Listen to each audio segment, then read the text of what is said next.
The moment Vincent Jarrett spotted the woman kneeling at his creek in the pre-dawn darkness, scrubbing what looked like a torn calico dress against the smooth river stones, he knew his carefully ordered life was about to change forever. He had ridden out early that September morning in 1873, wanting to check the fence line before the heat of the day made the work unbearable, but the sight of her stopped him cold. She was thin, too thin, and even in the dim light he could see her hands were raw and trembling as she worked. Her dark hair hung in a tangled mass down her back, and her shoulders shook with what he realized were silent sobs. Vincent sat on his horse for a long moment, watching her, knowing he should announce himself, but somehow unable to find the words. Women did not simply appear on his property washing clothes in the creek before dawn. Women did not travel alone through this part of California without good reason. When she finally sensed his presence and turned, her face went white with fear. She scrambled backward, her worn boots slipping on the wet rocks, and he saw her hand move toward something tucked in her belt. A knife, probably.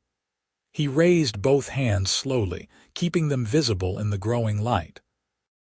"Easy now," he said, his voice low and calm, the same tone he used with spooked horses. "This is my land, but I am not going to hurt you." She stared at him with wide eyes, the color of honey in sunlight, and he could see her calculating her chances. Run or fight. Those were the only options women like her knew, and that thought made something twist painfully in his chest. "You are trespassing," she finally said, her voice hoarse as if she had not spoken in days, and then she seemed to realize the absurdity of her words. A bitter laugh escaped her lips. "I mean, I am trespassing. On your land." Vincent dismounted slowly, keeping his movements deliberate and unthreatening. Up close, he could see she was younger than he had first thought, perhaps 22 or 23, though hardship had etched lines around her mouth and eyes that made her seem older. Her dress was patched and repatched, the fabric so worn in places it was nearly transparent. She wore no coat despite the morning chill, and he could see gooseflesh on her bare arms. "The creek does not mind sharing its water," he said. "Are you running from something?" The question hung between them for a long moment. She looked away, her jaw tight, and he knew he had struck close to the truth. "That is my business." "Fair enough." Vincent glanced at the clothes she had been washing, spread on the rocks around her.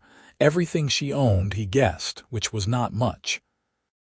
A spare dress, some undergarments, a man's shirt that was far too large for her. "Wait here." He saw panic flash across her face. "I will leave. I am sorry for using your water. I will go right now." "I said wait," he repeated, more firmly this time, and swung back up into his saddle. "I will be 10 minutes."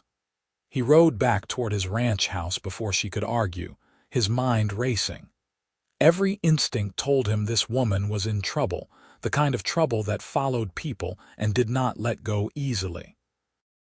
The smart thing would be to give her some supplies and send her on her way.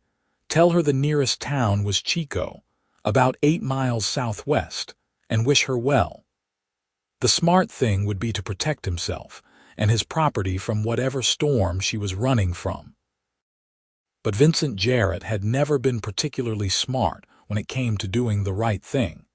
He found the bar of lavender soap his sister had sent him from San Francisco, still wrapped in paper and tucked in the cupboard where he had forgotten about it. He grabbed a wool blanket from the chest at the foot of his bed, a canteen of fresh water, and some bread and dried meat from the larder. On impulse, he added a jar of his housekeeper's preserves and a clean shirt that might fit her better than the one she had been washing. When he returned to the creek, he half expected her to be gone, vanished like morning mist. But she was still there, sitting on a large flat rock with her arms wrapped around her knees, staring at the water as it burbled past. She looked up when she heard his horse, and he saw her quickly wipe her eyes with the back of her hand. "Brought you some things," Vincent said, dismounting again. He set the bundle down on a dry rock a few feet from her, respecting the distance she clearly needed. "Soap, food, water." She stared at the items as if they might bite her. "Why?" "Because you need them. You do not know me. I could be dangerous." Despite everything, Vincent felt a smile tug at his lips. "You could be. Are you?" She shook her head slowly, and he saw her throat work as she swallowed hard. "No. Just desperate." "Desperate people can be dangerous too," he acknowledged. "But mostly they are just people who need help." She reached for the soap first, unwrapping it carefully as if it were something precious. When she brought it to her nose and inhaled, her eyes closed and her whole face transformed. For a moment, she looked young and peaceful, and Vincent felt his heart do something strange in his chest. "Lavender," she whispered. "I have not smelled anything so beautiful in months." "Keep it," he said. "The food, too, and the blanket. Nights are getting cold. I cannot pay you." "Did I ask you to?" She looked up at him then, really looked at him, and he felt the full weight of her gaze. She was trying to figure him out, trying to understand what he wanted in exchange for his kindness. He was used to that look.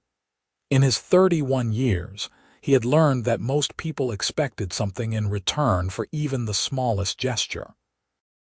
Trust had to be earned in hard increments, and he could see she had very little left to give. "My name is Vincent," he offered. "Vincent Jarrett. This is my ranch. I run cattle mostly, some horses." "Josephine," she said after a moment. "Josephine Lawson." "Well, Josephine Lawson, you are welcome to finish your washing here. The creek is clean and cold, comes down from the mountains. Best water in the county." She nodded, her fingers still clutching the soap. "Thank you." He should have left then. He had work to do, fence to check, cattle to count. But instead, Vincent found himself settling down on a nearby rock, close enough to talk but far enough to give her space. "How long have you been traveling?" Josephine was quiet for so long he thought she would not answer. She set the soap down carefully and picked up the dress she had been washing, dipping it back into the cold water. 4 days on foot. Before that, I was on a wagon train heading north from Sacramento, but I left them when we passed through Chico. They did not ask questions, which suited me fine. 4 days without supplies. I had a little food. It ran out yesterday. She scrubbed at a stain on the dress, her movements methodical. "I knew there would be ranches out here. I was looking for work, but I got turned around in the dark. When I saw the creek, I thought I would at least wash my clothes, make myself presentable before I went knocking on doors." Vincent watched her work for a moment, noting the practiced efficiency of her movements.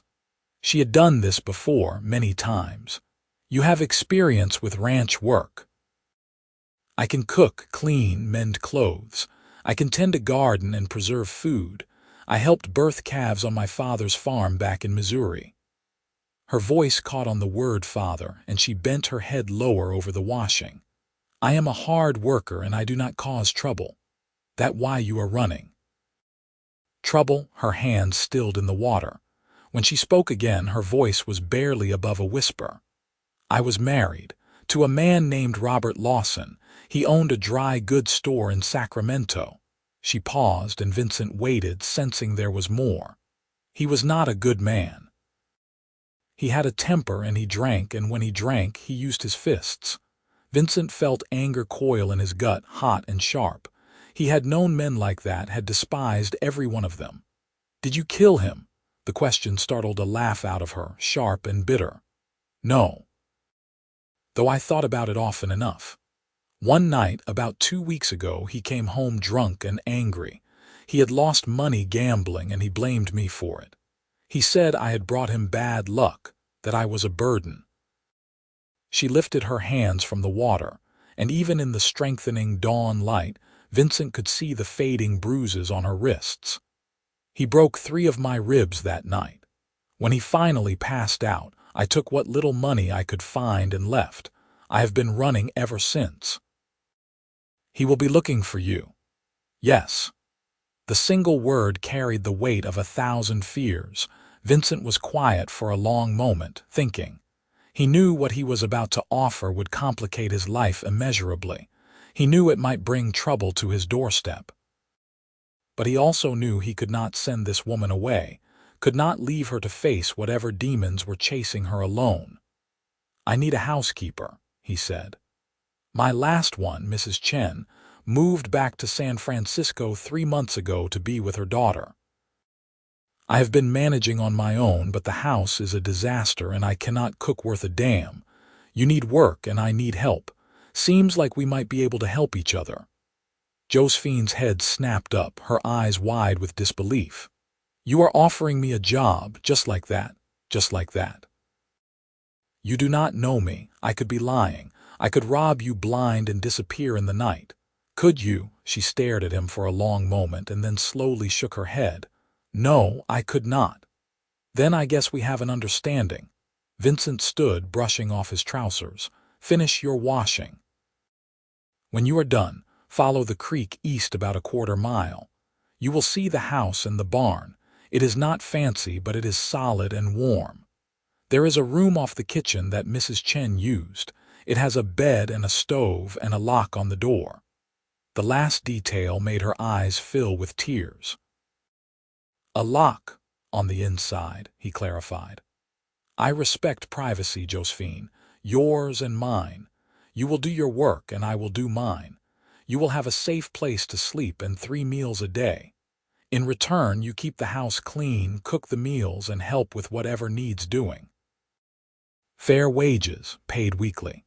If you decide to move on after a while, that is your choice. But while you are here, you are under my protection. Anyone who wants to hurt you will have to go through me first." She was crying openly now, tears streaming down her face as she clutched the soap to her chest. "Why are you doing this? You do not know me. You have no reason to trust me or help me." Vincent thought about that for a moment, searching for the right words. "My mother left my father when I was 12, he said finally. "He was like your Robert, mean when he drank, and he drank most days. One night she took me and my sister and we ran. We had nothing, just the clothes on our backs. A rancher named John McGraw found us sleeping in his barn. He gave my mother work, gave us a home. He saved our lives." He met Josephine's eyes, holding her gaze. "I figure if a man does not pay forward the kindness that was shown to him, then he is not much of a man at all." Josephine wiped her eyes with shaking hands, smearing dirt across her cheeks. "I will work hard for you, Vincent Jarrett. I promise you that. I believe you."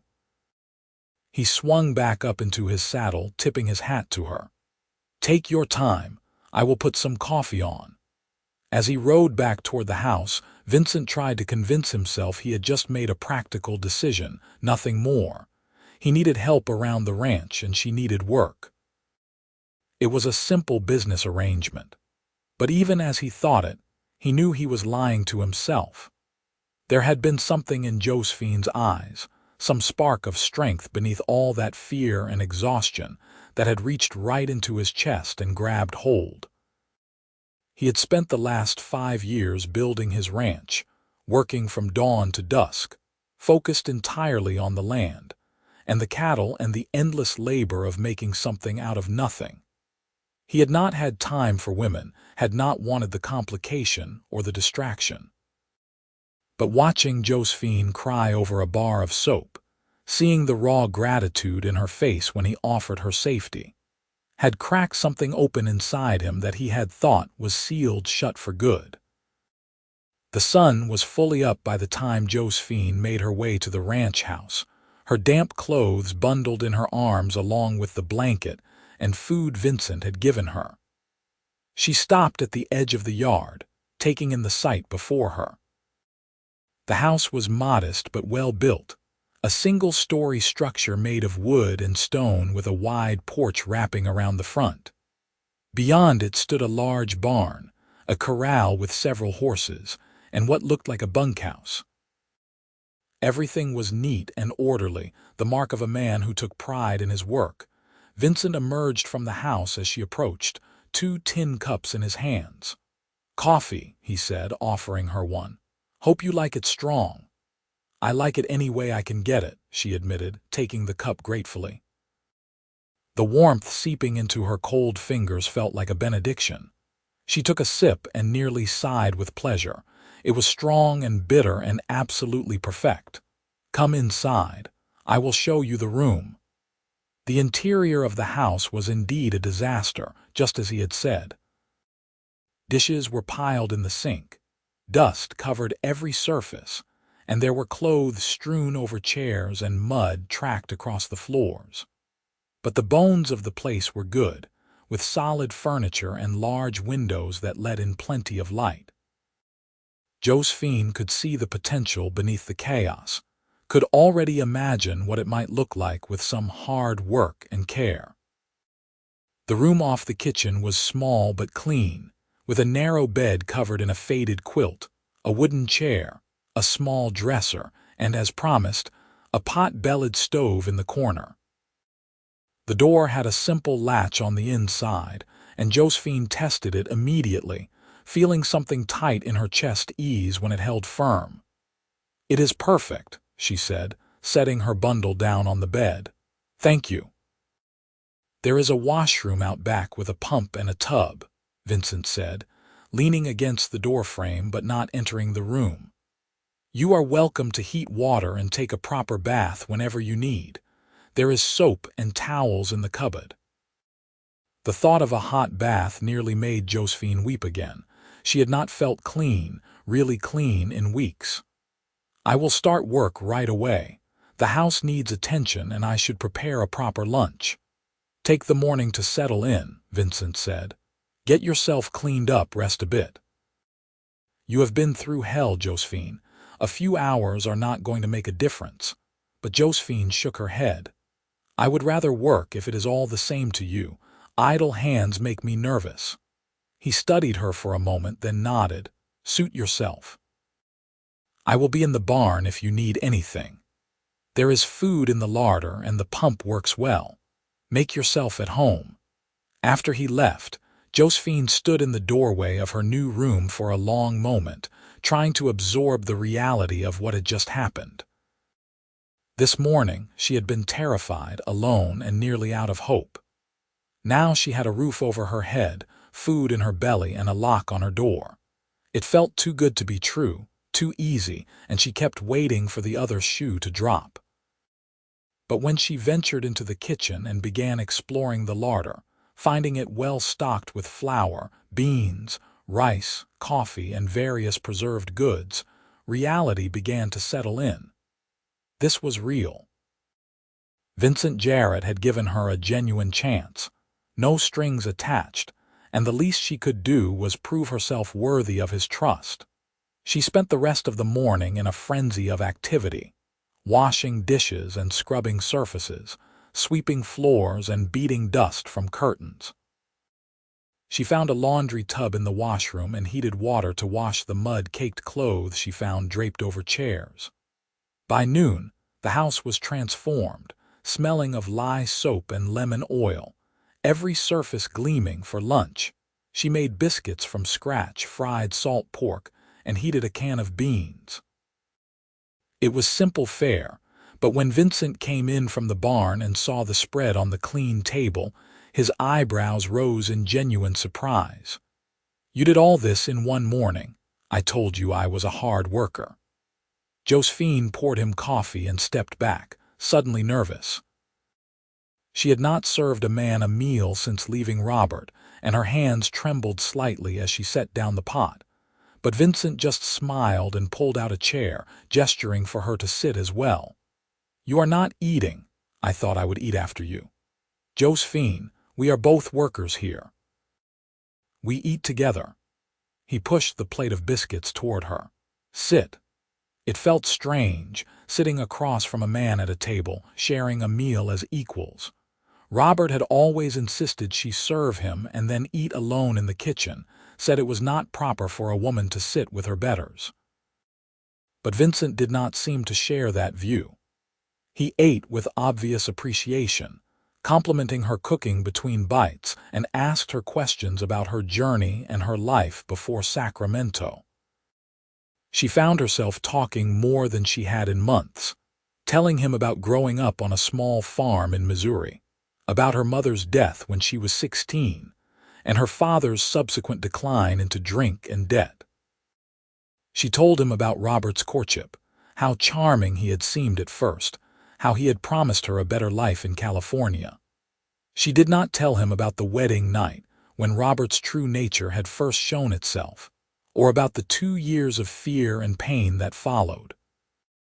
Some things were too raw to speak aloud.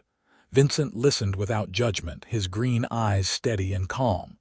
When she finally fell silent, exhausted by the weight of her own history, he simply nodded. "You are safe here," he said. "I meant what I said this morning. Anyone who wants to hurt you will have to go through me. You barely know me. I know enough." He stood, clearing his plate to the wash basin. "I've got work to do this afternoon. Fence to mend on the eastern pasture. If you need anything, ring the bell on the porch. I will hear it." After he left, Josephine sat at the table for a long time, staring at her coffee cup and trying to understand the strange man who had upended her world with his unexpected kindness. Vincent Jarrett was not like any man she had ever known. He was quiet and self-contained, but not cold. Strong without being threatening. Generous without expecting anything in return. She did not quite trust it yet, did not quite believe it could last, but for the first time in a very long time, she felt something that might have been hope stirring in her chest. The days fell into a rhythm after that. Josephine rose before dawn to start the stove and put coffee on. She prepared breakfast while Vincent did the morning feeding, and they ate together as the sun came up, talking little but companionably. After breakfast, Vincent would head out to work on the ranch while Josephine tackled the endless tasks of keeping a household running. She cooked and cleaned, mended clothes, and tended the small vegetable garden behind the house that had been neglected since Mrs. Chen left. In the evenings, they shared dinner and sometimes sat on the porch together, watching the stars come out while Vincent smoked his pipe and told her stories about the ranch, about the land, about the years he had spent building this life for himself. It was peaceful in a way Josephine had never experienced. There was no tension in the air, no waiting for the other shoe to drop. Vincent was exactly who he appeared to be, a decent man working hard to make an honest living. He treated her with respect and kindness, never raising his voice, never making demands she could not meet. He paid her wages every week, counting out the coins carefully and pressing them into her palm with a small smile. "You are worth every penny," he said the first time he paid her. "House has never looked better, and I have not eaten this well since my mother was alive." Josephine tucked the money away in the tin box she kept hidden under her mattress, feeling the first real security she had known in years.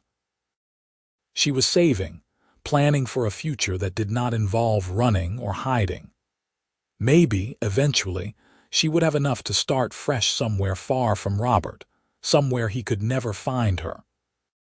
But as the weeks passed and September turned to October, Josephine found herself thinking less about leaving and more about staying. There was something about this place, about the rhythms of ranch life, that soothed the raw edges of her spirit. And there was something about Vincent himself that drew her in despite her best efforts to keep her distance. He was beautiful in a rough-hewn way, all long limbs and strong hands, with dark hair that curled at his collar, and a jaw shadowed with perpetual stubble. His eyes were the color of spring grass, startling against his sun-bronzed skin, and when he smiled, which was more often now than when she had first arrived, it transformed his whole face. He was patient and kind, gentle with the animals and respectful toward her, and Josephine found herself watching him more than she should, noticing the way his muscles shifted under his shirt when he worked, the way he laughed at something one of his horses did, the way he looked at her sometimes when he thought she was not paying attention. It terrified her, this growing awareness. She had sworn she would never trust a man again, never let anyone close enough to hurt her. But Vincent was making it very difficult to keep those promises to herself. One evening in late October, Vincent came in from the barn looking troubled. Josephine was preparing dinner, cutting vegetables for stew, and she glanced up when she heard his boots on the porch. Something wrong. He hung his hat on the hook by the door and ran a hand through his hair. Maybe. Had a visitor this afternoon. Man named Thompson from town. He was asking questions. Josephine's knife stilled against the cutting board. Her heart began to pound.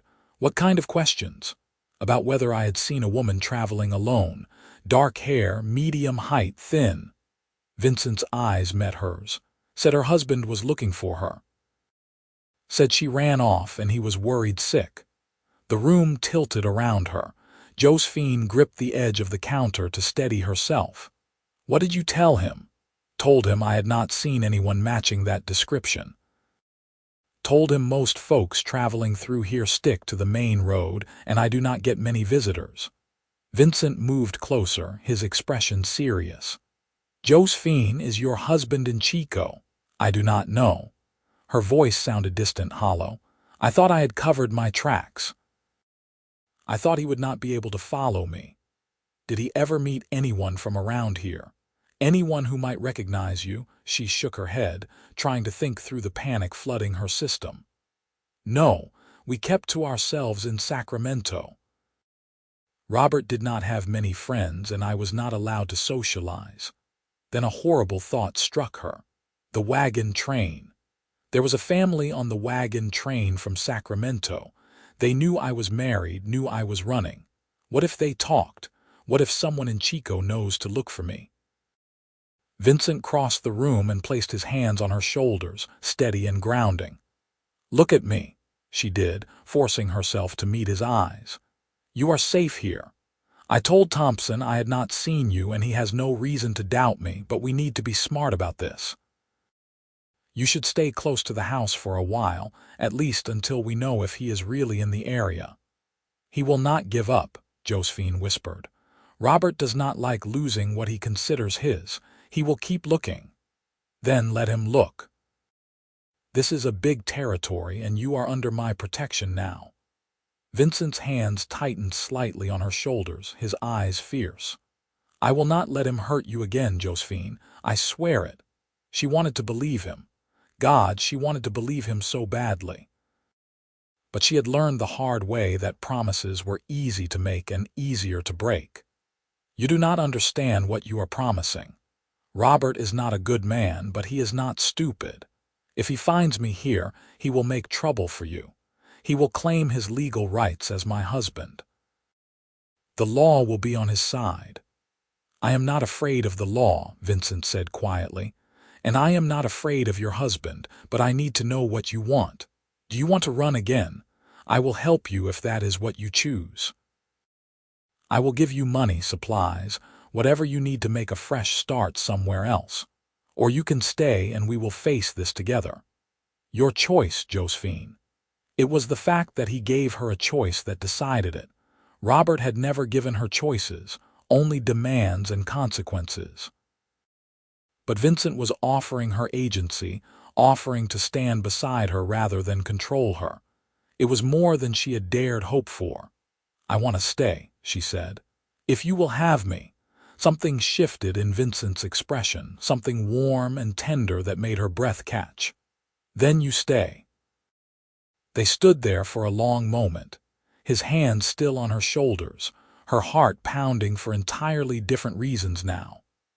The air between them felt charged, electric, and Josephine found herself leaning slightly forward without meaning to. Vincent's eyes dropped to her lips, and she saw him swallow hard. Then he stepped back, releasing her and clearing his throat. I should wash up for dinner. The moment broke, and Josephine turned back to her vegetables with shaking hands. She did not know what had just happened, did not know if she was relieved or disappointed that he had pulled away. All she knew was that something had changed between them. Some invisible line had been crossed, and there was no going back to the comfortable distance they had maintained before. Over the next few days, Vincent made inquiries in town, careful and discreet. He learned that Robert Lawson had indeed come to Chico, had been staying at the hotel and asking questions about his missing wife. He had told people she was sick, not right in the head, that he needed to find her before she hurt herself. He had painted himself as the concerned husband, desperate to save his troubled spouse, and some people had believed him, but not everyone. Vincent had friends in town, people who knew him and trusted his judgment. When he quietly let it be known that Robert's story was not the whole truth, that he was a violent man looking to reclaim property he considered his, opinions began to shift. The sheriff, a weathered old rancher named Bill Curtis who had known Vincent since he was a boy, paid him a visit. "Heard you might have a woman staying out here," Curtis said, leaning against the porch rail. "Heard she might be the one Lawson is looking for." Vincent met his gaze steadily. "If I did, would that be a problem?" Curtis was quiet for a moment, studying him. "Depends. She running from something she did or from something done to her?" The latter. "Figured as much. Lawson seems like the type." Curtis spit tobacco juice over the rail. "Law says a man has rights over his wife. But I have been doing this job long enough to know that some laws are more just than others. You tell that woman, if she exists, that she should stay out of sight for a while. And if Lawson comes out here making trouble, you send for me." "Appreciate that, Bill. Just do not do anything stupid, Vincent, no matter how much the bastard deserves it." Curtis tipped his hat and mounted his horse. "Law might turn a blind eye to a woman seeking shelter, but it will not ignore murder." After he left, Vincent found Josephine in the garden pulling up the last of the carrots before the first hard frost came. She looked up when she heard his footsteps, her face pale and anxious. "The sheriff knows," he said without preamble, "but he is on our side. Says you should stay out of sight, but he will not force you to go back." Relief flooded her face, so profound it nearly brought her to her knees. "Truly, truly. Bill Curtis is a good man. He has daughters of his own, he understands." Vincent knelt beside her, helping to pull the carrots. "But Robert is still in town, still asking questions. It is only a matter of time before he figures out where you are. Then I should leave. I am bringing you nothing but trouble." "Josephine, look at me." She did, her honey-colored eyes bright with unshed tears.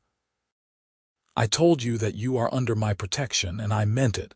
I do not say things I do not mean. You are staying." "But why?" The question burst out of her, raw and desperate. "Why are you doing this? Why do you care what happens to me?" Vincent was silent for a long moment, his hands still in the dark earth. When he spoke, his voice was low and rough. "Because when I look at you, I see someone worth protecting. I see someone brave and strong who has survived things that would have broken most people. I see someone who deserves better than what life has given her." He paused, then added, even quieter, "And because somewhere along the way I started caring about you, more than I probably should." Josephine's breath caught in her throat. "Vincent." "You do not have to say anything," he said quickly, standing and brushing dirt from his pants. "I know it is too soon. I know you have been through hell, and the last thing you need is some fool cowboy complicating things. I just wanted you to know why I am not letting you run. Why I will face down your husband or anyone else who tries to hurt you."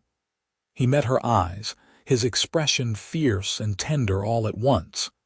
"You matter to me, Josephine Lawson, and I protect what matters." Before she could respond, before she could even begin to process the emotion flooding through her, Vincent turned and walked back toward the barn. leaving her kneeling in the garden with her hands full of carrots and her heart full of something she had not felt in years. Something that might have been the beginning of love. That night, Josephine could not sleep. She lay in her narrow bed, staring at the ceiling and replaying Vincent's words over and over in her mind. He cared about her. He had said it plainly, without games or manipulation, just honest feeling laid bare. And the terrifying thing was, she cared about him too.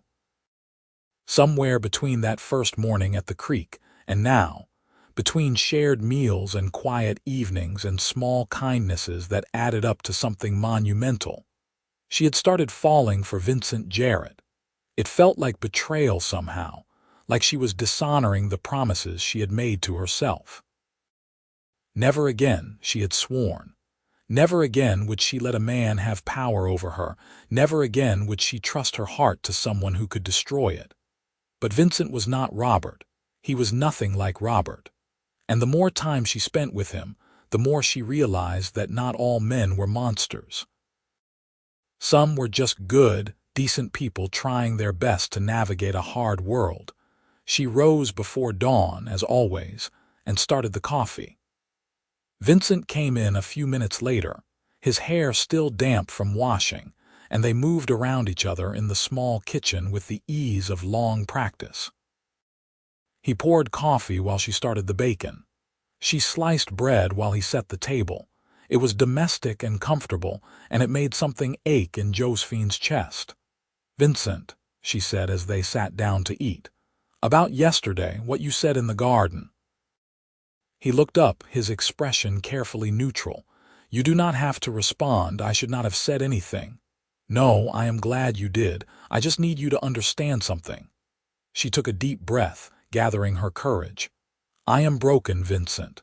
What Robert did to me, it broke something inside. I do not know if I can be what you deserve. I do not know if I can ever trust again or love again or be anything other than what I am right now." "And what are you right now?" "Afraid," she whispered. "I am so afraid all the time, afraid he will find me, afraid you will turn out to be like him. Afraid that if I let myself care about you, something will happen to ruin it." Vincent reached across the table and took her hand, his grip warm and solid. "I am not going to lie and say I will never disappoint you. I am human and I make mistakes, but I will never hurt you the way he did. I will never raise a hand to you in anger or make you feel small or worthless, and I will never ask you to be anything other than who you are." He squeezed her fingers gently. "Take all the time you need, Josephine. I am not going anywhere." Tears spilled down her cheeks, and she let them fall. "I am starting to care about you too," she admitted. "And it terrifies me. I know. But maybe we can be terrified together." He smiled, that rare, beautiful smile that transformed his whole face.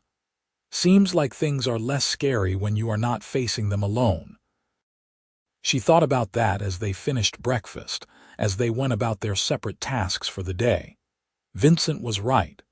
Everything did seem less overwhelming with him beside her.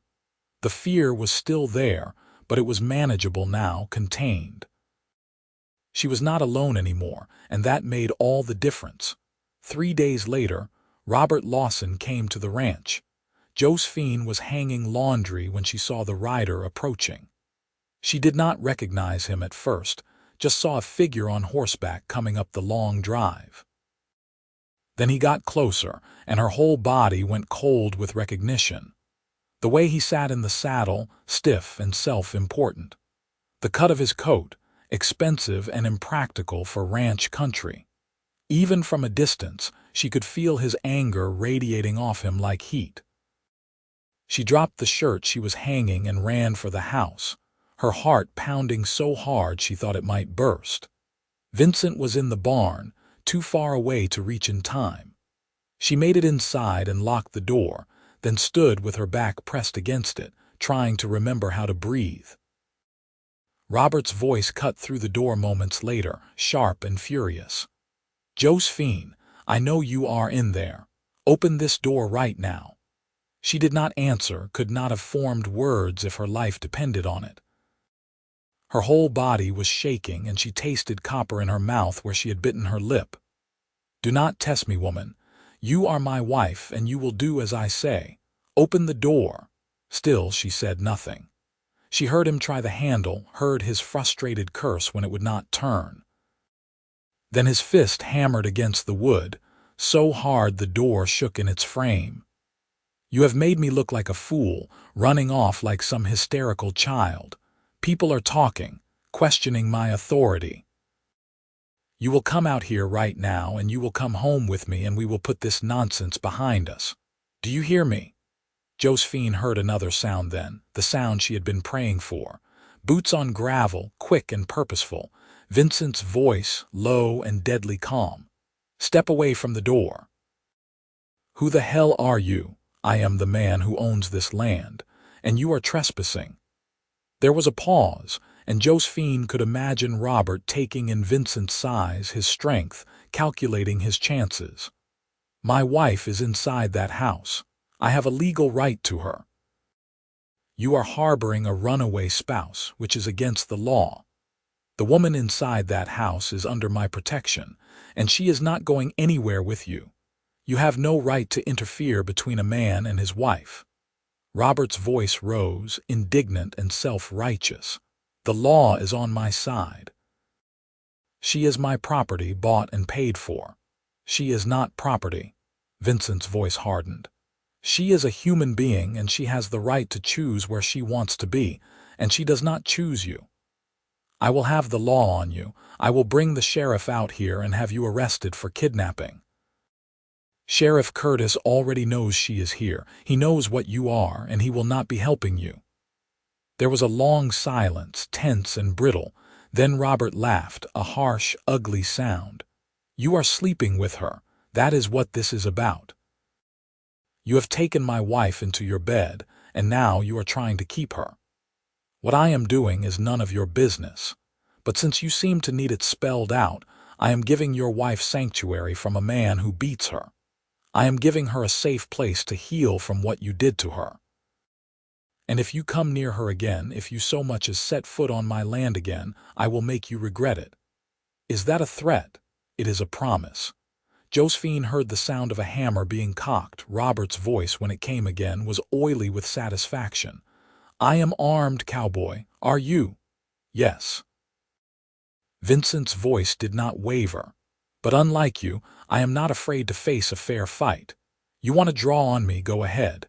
But know that if you do, one of us is not walking away from this, and I guarantee it will not be me." Another pause, longer this time. Josephine pressed her ear to the door, hardly daring to breathe. Then she heard the sound of a horse shifting, leather creaking. "This is not over," Robert said. "She is my wife by law, and I will have her back. If not today, then someday soon. You cannot protect her forever. Watch me." Josephine listened to the sound of hoofbeats fading into the distance, each one a small measure of relief. When they were gone completely, she heard Vincent's voice, gentle now. "Josephine, he is gone. You can open the door." Her hands shook so badly she could barely work the latch. When she finally got it open, Vincent was standing on the porch, his rifle held loosely in one hand. His face was grim, but when he saw her, his expression softened. "Are you all right?" She wanted to say yes. She wanted to be strong and brave and unshaken, but instead she fell apart.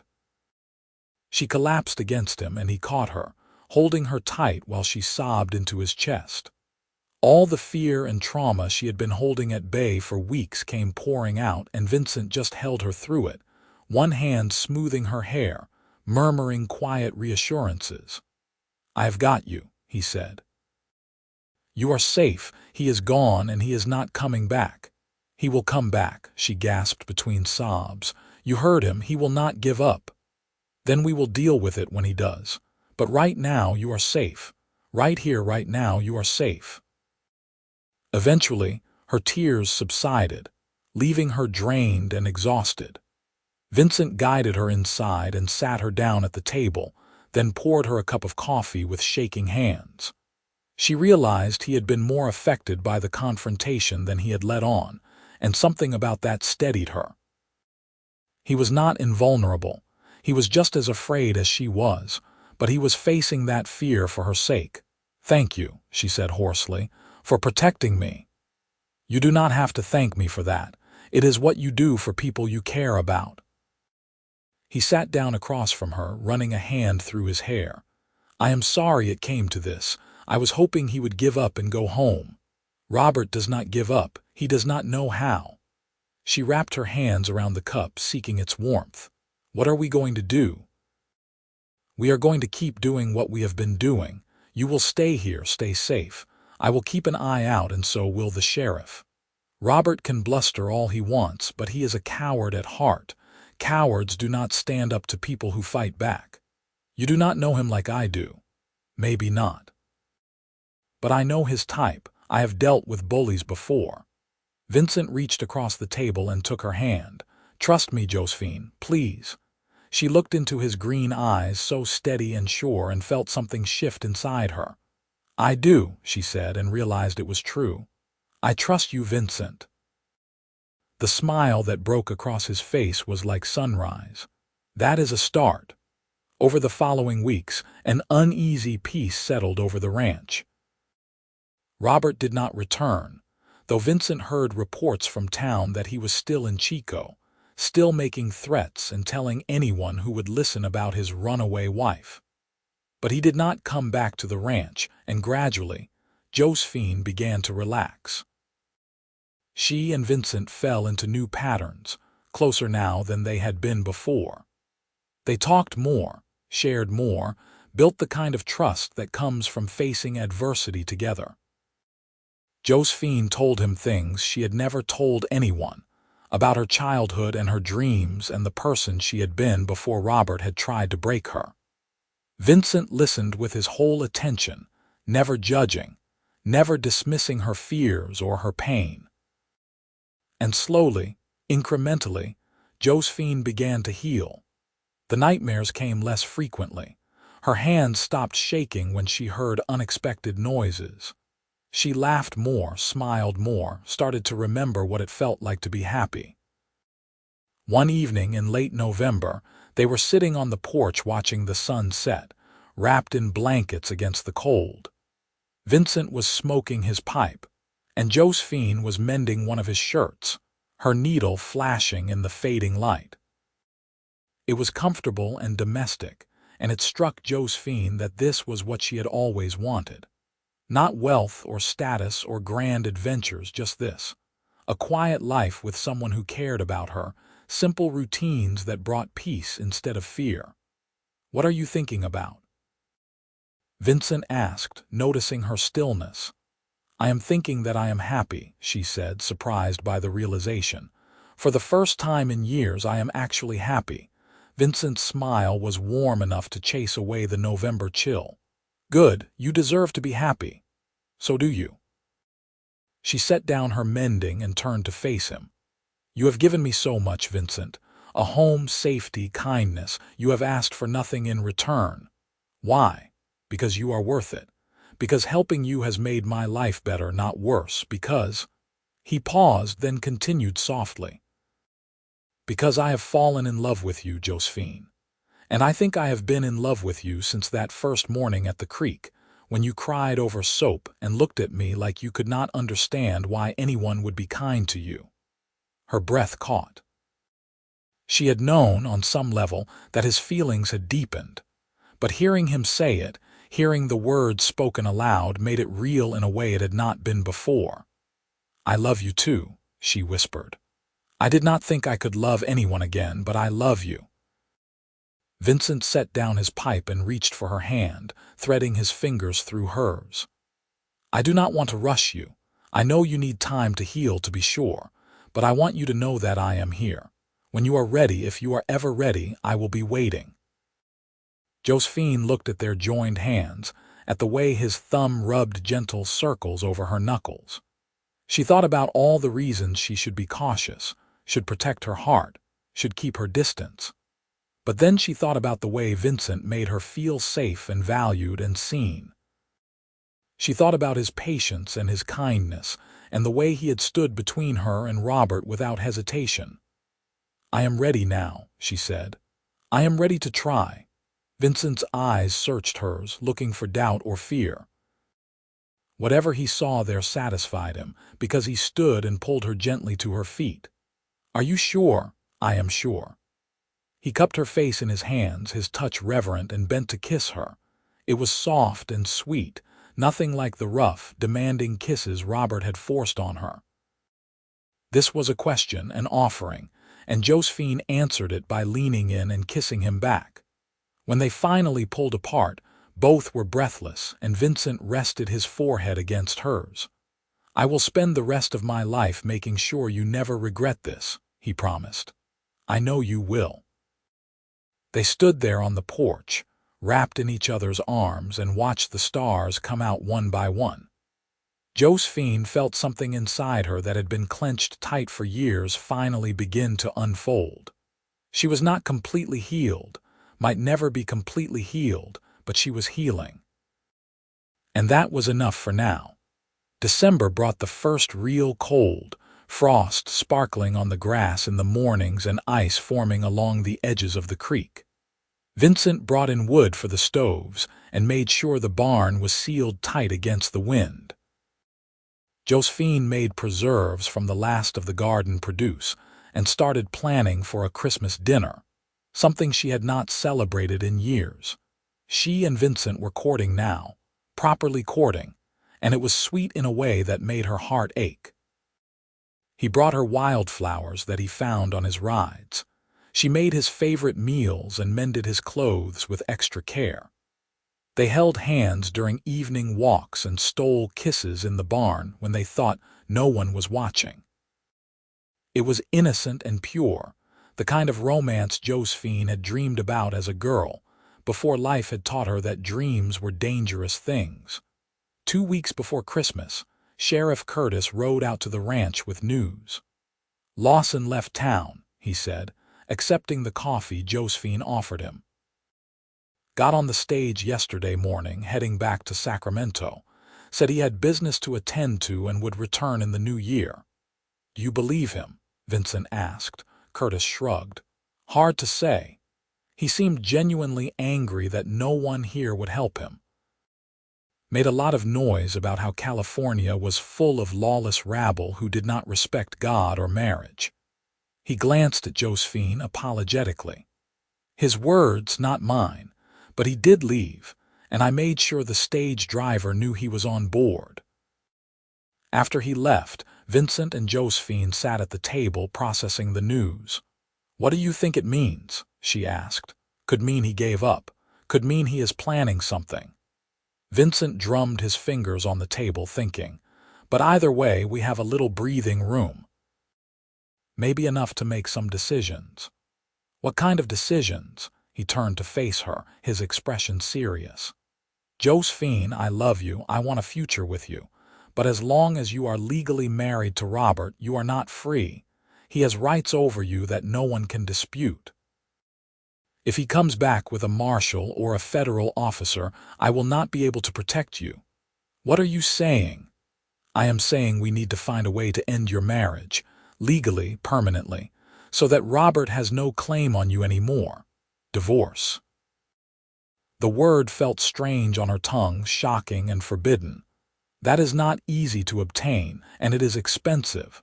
I have some money saved, and Sheriff Curtis might know a lawyer who could help. It is worth trying." He took her hands in his. "You deserve to be free, Josephine. And I want to marry you someday if you will have me, but I want it to be real and legal, not shadowed by him." Tears pricked her eyes, but they were good tears this time. "You want to marry me, more than anything." She thought about what he was offering, not just marriage but freedom. A chance to truly leave Robert behind, to start fresh without looking over her shoulder. It was more than she had dared to hope for. "Yes," she said, "let us try. Let us end this marriage and start a new life. Together, together." They spent Christmas quietly, just the two of them, exchanging simple gifts and sharing a meal that Josephine had spent days preparing. Vincent gave her a beautiful shawl he had ordered from San Francisco, soft wool dyed a deep blue that matched the winter sky. Josephine gave him a shirt she had sewn herself, every stitch careful and even, with his initials embroidered on the cuff. They were small things, but they carried the weight of love and hope and a future they were building together. On Christmas night, as they sat by the fire, Vincent pulled her into his arms and held her close. "This is the best Christmas I have ever had," he murmured into her hair. "Mine too." And it was true. Despite everything, despite the fear and the uncertainty and the shadow of Robert still hanging over them, this was the happiest she had ever been. The new year came, bringing with it both hope and anxiety. Sheriff Curtis did know a lawyer, a shrewd woman named Margaret Hayes who had recently set up practice in Sacramento. She specialized in cases involving women's rights, a radical concept that made most men uncomfortable and most women cautiously optimistic. Vincent arranged for Josephine to meet with her in February when the roads would be passable again. But before they could make the trip, Robert returned. He came in the middle of the night, drunk and furious, pounding on the door hard enough to shake the whole house. Josephine woke to the sound of his voice screaming her name, screaming that she was a whore and a thief, that he would kill her and Vincent both for disgracing him. She froze in her bed, paralyzed with terror, while Vincent's footsteps thundered through the house. "Stay in your room and keep the door locked," he called to her, and she heard the deadly calm in his voice that meant he was beyond angry. "Do not come out no matter what you hear." She wanted to obey. She wanted to hide and let Vincent handle it. But the thought of him facing Robert alone, of something happening to him because of her, was unbearable. She crept out of her room and peered around the corner, her heart in her throat. Vincent was at the front door, rifle in hand. Through the window, she could see Robert stumbling on the porch, a bottle in one hand and a pistol in the other. He was barely coherent, his words slurring together, but his rage was clear. "You took my wife, you bastard. You stole what is mine. She was never yours, Lawson, not really. You just owned the paperwork." Robert fired a shot then, wild and uncontrolled, the bullet shattering a window. Josephine screamed and Vincent spun toward her. "I told you to stay in your room. I am not leaving you alone with him." Another shot, this one coming through the door. Vincent swore and grabbed Josephine, pulling her down behind the solid wood of the kitchen table. "He is going to get himself killed if he keeps this up. Or he is going to kill you." Vincent met her eyes, his expression grim. "Not if I can help it." He raised his voice, calling through the door. "Lawson, you are drunk and stupid. Go back to town and sleep it off before you do something you cannot take back." "I am taking back what is mine." Another shot, another piece of the door frame splintering away. "Send her out or I am coming in. You come in here and I will put you down." "Is that what you want? To die on some stranger's porch because you could not let go of a woman who does not love you?" There was a pause, long enough that Josephine dared to hope Robert might actually listen. Then she heard him laugh, that same ugly sound from before. "You think she loves you? She is a lying whore. She will leave you the same way she left me." "I do not think so, because I am not the kind of man who beats a woman until she has no choice but to run. She deserved every bit of what she got. She was disobedient, disrespectful. She needed to be taught her place."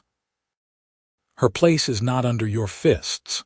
Vincent's voice dropped, cold and hard. "This is your last warning.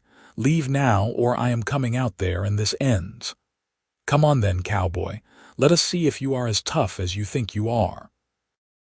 Vincent looked at Josephine and she saw the apology in his eyes. "Stay here. No matter what happens, you stay here. Vincent, please. I have to end this, Josephine. He will not stop unless I make him stop." He kissed her, hard and quick, then stood and moved toward the door. What happened next seemed to happen in slow motion and at lightning speed all at once. Vincent threw open the door and stepped onto the porch, rifle raised. Robert, startled, fired wildly. Vincent dropped and rolled, coming up with the rifle aimed at Robert's chest. There was a frozen moment where neither man moved, both weapons trained on each other. "Put it down, Lawson. Go to hell. Last chance." Robert's finger tightened on the trigger and Vincent fired first. The shot echoed like thunder in the cold night air, and Robert staggered backward, the pistol falling from his hand. He looked down at his chest, at the spreading bloom of red, and then up at Vincent with an expression of genuine surprise. "You shot me. You did not leave me a choice." Robert sat down heavily on the porch steps, his breathing labored. "She is mine. She will always be mine." "No," Vincent said quietly, "she is her own, and you never understood that." Josephine ran to Vincent, heedless of her own safety, and he wrapped an arm around her while keeping the rifle trained on Robert. They watched as Robert's breathing grew slower, shallower. By the time Sheriff Curtis arrived, drawn by reports of gunfire, Robert Lawson was dead. The next few days passed in a blur of statements and inquiries and legal proceedings. Curtis ruled it self-defense, as did the judge when he reviewed the case. Vincent had witnesses who could attest to Robert's threats and harassment. He had the shattered door and windows to prove the danger. No charges were filed, but Vincent was changed by what he had done. Josephine could see it in the set of his shoulders, the shadows under his eyes. He had taken a life, and even though it was justified, even though Robert had given him no choice, it weighed on him. "I am sorry you had to do that," she said one evening as they sat together on the porch. The door had been repaired, the windows replaced, but the memory of that night still hung over them. "I am not." Vincent's voice was steady, certain. "I am not sorry I killed him, because killing him meant keeping you safe. But I am sorry that it came to that, sorry that he would not just let you go. It is over now. He is gone and we are free." "You are free," Vincent corrected. "The marriage ended with his death. You are no longer Josephine Lawson. You can be whoever you want to be now." She thought about that, about the woman she had been and the woman she wanted to become. "I want to be yours," she said softly, "if the offer still stands." Vincent turned to look at her, hope dawning in his eyes. "Are you asking me to marry you?" "I am asking if you still want to marry me, after everything, after all the trouble I brought to your door. Josephine." He took her face in his hands, his touch gentle. "You did not bring trouble. Robert brought trouble. You brought light and laughter and love. You made this house a home. You made me remember what it is like to care about something more than just work and land. So yes, the offer stands. It will always stand." "Then yes, I will marry you, Vincent Jarrett. I will marry you and spend the rest of my life loving you." They were married in April, when the creek where they had first met was running high with snowmelt and wildflowers covered the hills. It was a small ceremony, just them and Sheriff Curtis and a few ranch hands Vincent employed during calving season. Margaret Hayes, the lawyer, traveled from Sacramento to witness it, and to file the proper documents ensuring that Josephine's past was truly behind her. Josephine wore a simple blue dress and carried a bouquet of lupine and California poppies.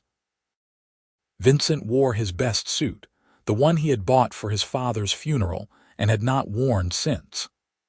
When they spoke their vows, promising to love and honor each other for the rest of their days, Josephine felt the last of the fear and pain that had haunted her for so long finally lift away. She was free. She was loved. She was home. Their wedding night was tender and unhurried, Vincent taking great care to show her that love could be gentle, that physical intimacy could be beautiful instead of frightening. He kissed away her tears and held her when old memories tried to intrude, and by morning, Josephine felt like she had been remade. She was no longer the broken woman who had washed her clothes in a creek at dawn. She was Vincent's wife, whole and healed and ready to build a future. The years that followed were full of hard work and simple joys. The ranch prospered under their joint efforts. Josephine proved to have a talent for managing the books and negotiating prices in town, while Vincent handled the physical labor of ranching. They made a good team, partners in every sense of the word. In the spring of 1875, Josephine discovered she was pregnant. The news filled her with equal parts joy and terror. She had never imagined herself as a mother, had not let herself dream that far into the future. But Vincent was ecstatic, already planning additions to the house and building a cradle in the barn workshop. "What if I am not good at it?" she asked him one night, her hands resting on her growing belly. "What if I cannot do this?" "You will be wonderful," Vincent assured her. "You have so much love to give, Josephine. Our child is lucky to have you as a mother." Their son was born in January 1876, during a cold snap that had Vincent pacing the porch while the midwife worked. They named him William, after Sheriff Curtis, who had become a dear friend, and called him Will. He had Josephine's honey-colored eyes and Vincent's dark hair, and from the moment she held him, Josephine knew what it meant to love someone with your whole soul. Vincent was a devoted father, patient and playful and endlessly gentle. He taught Will to ride almost before the boy could walk, and Josephine would watch them together, her heart so full it ached. This was what family was supposed to be. This was what love looked like. 2 years later, they had a daughter they named Rose, who was wild and fearless and kept them both on their toes. She was followed by another son, James, who was quiet and thoughtful and loved the horses as much as his father did. Their family grew, and with it, their happiness. The ranch grew too, becoming one of the most successful operations in the region. Vincent's reputation for fair dealing and quality stock spread, and buyers came from as far as San Francisco to purchase his cattle. Josephine's preserves and baked goods became sought-after items in Chico, and she started selling them in the general store, adding to their income. They faced hardships, as all families do. There were droughts and harsh winters, sick cattle and broken bones. They lost a child, a daughter born too early to survive, and mourned her together with a grief that was profound and shared. But they faced it all together, and that made every burden lighter. Sheriff Curtis, who had become like a father to both of them, passed away in 1885, leaving his own small ranch to Vincent in his will. "For being the son I never had," the will read, and Vincent cried when he read those words. They folded Curtis's land into their own, expanding their holdings and honoring his memory by running it with the same integrity he had shown throughout his life. As the years passed and their children grew, Josephine would sometimes think back to that morning in September 1873, when she had knelt by the creek in the pre-dawn darkness, scrubbing clothes with raw hands and a broken heart. She had been running from one nightmare with no idea what she was running toward. She had been lost and afraid and certain that her life would never amount to more than survival. And then Vincent had appeared, offering her soap and kindness and a chance at something better. He had stayed when every rational instinct should have told him to send her away. He had protected her, loved her, given her a home and a family and a life beyond her wildest dreams. "What are you thinking about?" Vincent asked one evening in the summer of 1890, as they sat on the porch watching their grandchildren play in the yard. Will had married a nice girl from town and had 2 children of his own. Rose had shocked everyone by becoming a teacher in Sacramento. James was courting a rancher's daughter and helping Vincent run the operation. "I am thinking about the day we met," Josephine said, leaning against his shoulder. They were both gray now, their faces lined with age and weather, but Vincent's arms around her felt just as strong and safe as they had that first morning. "The creek," Vincent said, smiling. "You were so thin and scared, I thought my heart would break looking at you. You brought me soap." "It was lavender. My sister had sent it. I still have the wrapper. I kept it all these years." Vincent kissed the top of her head. "Best decision I ever made staying that morning. Changed my whole life. Changed mine, too." Josephine took his hand, threading her fingers through his the way she had done 1,000 times before. "You saved me, Vincent. You gave me everything." "No," he said gently. "You saved yourself. You were brave enough to run, brave enough to fight for your freedom. I just gave you a place to land. You gave me a home, a family, a life worth living. We gave each other that." He pulled her closer, and they sat together in the golden evening light, surrounded by the sounds of their grandchildren's laughter and the familiar rhythms of the ranch. "I love you, Josephine Jarrett. Have since the day you cried over soap. I love you too. Will love you until my last breath and beyond." They stayed there until the stars came out, two people who had found each other in the darkness and built a life filled with light. Behind them, the house glowed with warmth and welcome. Before them, the land they had worked stretched into the distance, fertile and productive. And all around them was the family they had created together, proof that love and kindness could triumph over even the darkest past. That night, as Josephine lay in bed beside Vincent, listening to his steady breathing and feeling the solid warmth of him beside her, she thought about the girl she had been, washing clothes in a creek before dawn with no hope for the future. She wished she could go back and tell that girl not to give up, that help was coming. That a man with kind eyes and a gentle heart would find her in her darkest hour and offer her not just soap and food, but a whole new life. She wished she could tell that girl that she would survive, that she would heal, that she would find love and joy and peace beyond anything she had dared to imagine, that the man who offered her kindness at the creek would become her husband, her partner, her best friend, that together they would build something beautiful and lasting. But she could not go back, could only go forward. So, instead, she turned to Vincent in the darkness and held him close, grateful for every moment they had shared, every challenge they had overcome, every joy they had celebrated together. She had spent so many years running from nightmares. Now she was running toward dreams, and Vincent was running right beside her. In the morning, they would wake before dawn, as they always did. Josephine would start the coffee while Vincent tended the animals. They would eat breakfast together and plan their day, working side by side as they had for almost 20 years. It would be ordinary and routine and absolutely perfect, because that was what love looked like in the end. Not grand gestures or dramatic rescues, though those had their place too. But the everyday choice to show up for each other, to work together, to build a life one small moment at a time.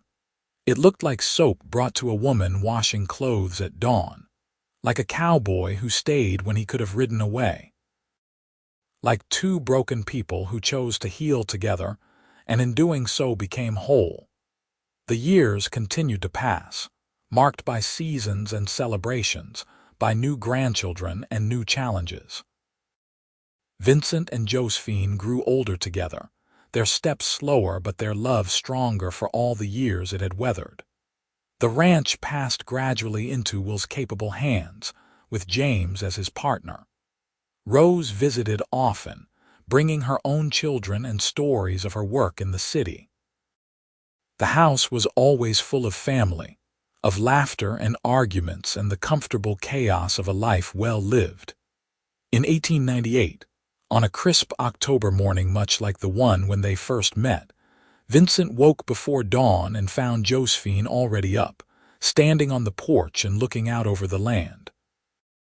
He wrapped a blanket around her shoulders and stood beside her, and together they watched the sun rise over the creek where their story had begun. 25 years, Josephine said softly. Can you believe it has been 25 years? Best 25 years of my life. Vincent kissed her temple. No regrets, not a single one. She leaned into him, fitting against his side the way she always had, except maybe that I did not meet you sooner. We met exactly when we were supposed to meet, not a moment before or after. He paused, then added, Want to take a walk down to the creek, see if we can recapture some of that old magic, Josephine laughed. We are too old for that kind of magic. Speak for yourself. I am still spry. They walked down to the creek together, moving slowly over the familiar path. The water still ran clear and cold, just as it had that morning long ago. They sat on the same flat rock where Josephine had washed her clothes, where Vincent had set down his gifts of soap and hope. I think about her sometimes, Josephine said. The woman I was that morning. How frightened and lost she was. And what do you tell her? I tell her that it gets better, that the pain does not last forever, that just around the corner there is a man on a horse who is going to change everything. She smiled up at Vincent. I tell her to hold on just a little bit longer, because her whole life is waiting for her on the other side of fear. Vincent took her hand and brought it to his lips. I am glad you held on. Glad you were brave enough to run, brave enough to stay when you found a place worth staying for. You made it worth staying for. You and this place and the life we built together. They sat by the creek until the sun was high and warm, talking about nothing and everything, remembering the past and dreaming about the future. When they finally walked back to the house, they did so hand in hand, two people who had found each other in the darkness and chosen to walk into the light together. Their story was not a fairy tale. It had no magic spells or perfect endings. It was messy and complicated and filled with the kind of hard work that builds calluses on your hands and strength in your heart. But it was real, and it was theirs, and that made it more precious than any fairy tale could ever be. Years later, when their grandchildren asked how they had met, Vincent and Josephine would smile at each other and tell the story again. About a woman washing clothes in a creek before dawn, and a cowboy who brought her soap and stayed. About kindness offered without expectation of return, and trust built slowly over time. About love that grew from the smallest seed into something strong enough to weather any storm. And the grandchildren would listen, wide-eyed and enchanted, never tiring of the tale. Because it was not just a story about their grandparents. It was a story about hope and healing, about the power of one person's decision to help another, about the way a single act of kindness can ripple outward and change the world. Vincent Jarrett lived to be 73 years old, and on the day he died, surrounded by his wife and children and grandchildren, his last words were of the morning he found Josephine at the creek. "Best day of my life," he whispered, and then he closed his eyes for the final time. Josephine lived for another 5 years after that, and every morning she walked down to the creek and sat on that flat rock, talking to Vincent as if he were still beside her. She told him about the grandchildren's accomplishments, about the ranch's continued success, about all the small and large happenings of daily life. And sometimes, when the light was just right, she could almost see him there beside her, that crooked smile on his face, reaching out to take her hand. When Josephine died in 1906 at the age of 77, she was laid to rest beside Vincent on a hill overlooking the creek where their story began. Their children commissioned a simple stone marker that read, "Vincent and Josephine Jarrett. He found her. She found home." Together they found everything. The ranch stayed in the family for generations, passing from parents to children to grandchildren. And everyone who lived there knew the story of how it all began, with a woman washing clothes in the creek before dawn and a cowboy who brought her soap and stayed. It became part of the land's history, woven into the fabric of the place, as surely as the creek that still ran clear and cold through the property. And on quiet mornings, when the mist rose off the water and the sun painted the sky in shades of pink and gold, people swore they could sometimes see two figures sitting by the creek. An older couple, holding hands and watching the water flow past, their faces peaceful and content. Some said it was just a trick of the light, a phantom created by morning fog and wishful thinking. But others, the ones who believed in the power of true love and happy endings, knew better. They knew that some bonds are too strong to be broken by something as insignificant as death.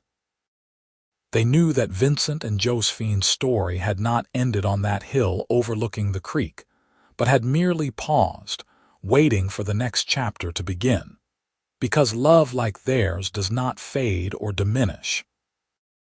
It endures, growing stronger with each passing year, each challenge overcome, each joy celebrated together. It becomes part of the land itself, sinking roots deep into the earth and spreading branches wide to shelter all who come seeking refuge. And so the ranch remained, a testament to the power of one man's decision to help a stranger, and one woman's courage to accept that help and build a new life from the ashes of the old. It stood as proof that kindness matters, that trust can be rebuilt, that love can heal even the deepest wounds. The creek still runs clear and cold through the property, fed by mountain snowmelt and fed in turn by the countless lives it has touched. Birds still sing in the trees along its banks. Wildflowers still bloom in riotous color every spring. And the water still flows endlessly onward, carrying with it the memory of a September morning in 1873, when a woman found refuge and a cowboy found his heart. That is where their story began, and in many ways, that is where it continues. Because the best stories never really end. They simply flow onward like water, shaping the land and the people who walk it, leaving behind something beautiful and lasting that will endure long after the storytellers themselves have become part of the story. Vincent and Josephine Jarrett found each other in darkness and built a life in light. They faced fear with courage, answered cruelty with kindness, and met each challenge with a united front.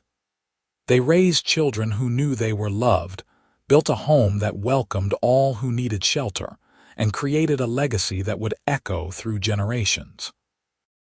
And it all started with a bar of lavender soap, offered by a man who saw someone in need and chose to help, no strings attached. Such a small thing in the grand scheme of the universe. But then again, the biggest changes often start with the smallest gestures. A hand extended, a kindness offered, a decision to stay instead of ride away. Vincent stayed, and in staying, he gave Josephine the greatest gift one person can give another. The chance to start over, to become who she was meant to be, to live a life free from fear and full of love. And Josephine, in accepting that gift and choosing to build a life with him, gave Vincent something equally precious. A partner, a purpose, a love that transformed his quiet, solitary existence into something rich and full and meaningful. Together, they proved that happy endings are not just the stuff of fairy tales. They are real and achievable, built not through magic but through hard work and dedication, and the daily choice to love and support each other. They are created one moment at a time, one kindness at a time, one decision to stay instead of leave. And somewhere, in the eternal now where love transcends time and space, Vincent and Josephine still sit by their creek, holding hands and watching the water flow past, grateful for every moment they shared and every moment still to come. Because their story does not end. It cannot end. Love like theirs is infinite, eternal, unbreakable. It is the kind of love that changes the world, one small act of kindness at a time. The kind of love that turns strangers into soulmates, houses into homes, and simple existence into a life worth living. The kind of love that begins with soap and stays forever. That is their legacy. That is their gift to all who come after. And that is why their story will be told and retold, passed down through generations, a reminder that no matter how dark the night, dawn is always coming. And sometimes, when you least expect it, help arrives in the form of a cowboy with soap and a kind heart who chooses to stay instead of ride away. And sometimes, that choice makes all the difference in the world.